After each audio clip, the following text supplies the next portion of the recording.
Bu Qur'on shubha yo'q kitobdir, taqvodorlar uchun hidoyatdir. Albatta, bu Qur'on to'g'ri yo'lga hidoyat qilur va mo'minlarga va yaxshilik qiluvchilarga ulug' mukofot borligi haqida xushxabar berur. Albatta, biz Qur'onni eslab qolishga oson qildik, bas o'ylab ko'radigan bormi? Albatta, biz uni Qur'onni arab tilidagi Qur'on qilib nozil qildik, bas sizlar tushunishingiz uchun. Albatta, biz eslatmani nozil qildik va albatta, biz uni saqlovchilardirmiz. Albatta, bu Qur'on olamlarning Parvardigori tomonidan nozil qilingan Qur'ondir. Ayting, agar insonlar va jinlar bu Qur'onga o'xshashini keltirish uchun birlashsalar ham, bir-birlariga qanday yordam berishsa ham, unga o'xshashini keltira olmaydilar.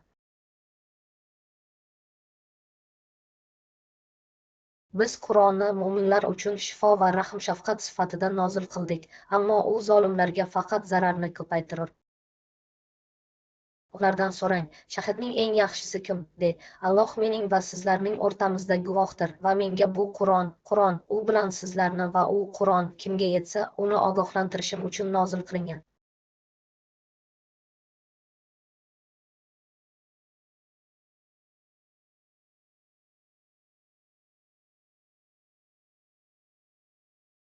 Agar biz bu Qur'onni tog'ga nozil qilsak, albatta, uni Alloh qo'rquvidan yiqilib, parchalanib turgan holda ko'rardik.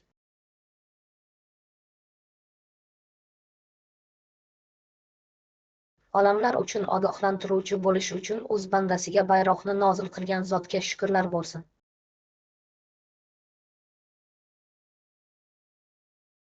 Biz ularga ilm bilan bayon qilgan kitobni iymon keltirganlar uchun hidoyat va rahm-shafqat qilib berganmiz. Albatta, sen Qur'onni hikmatli bilguvchidan Allohdan olasan.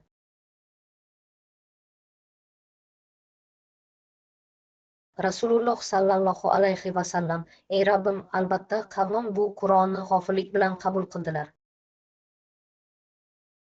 Agar ularga biror oyat mo'jiza keltirmagan bo'lsang, ular nega buni o'zing qilmaysan, derlar.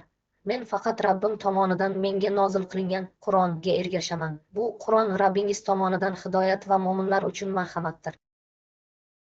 Agar ular rostgo'y bo'lsalar, shunga o'xshash gapni keltirsinlar. Qur'on Futur.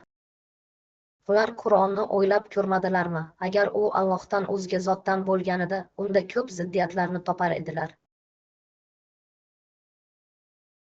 Va shunday qilib, biz senga o'z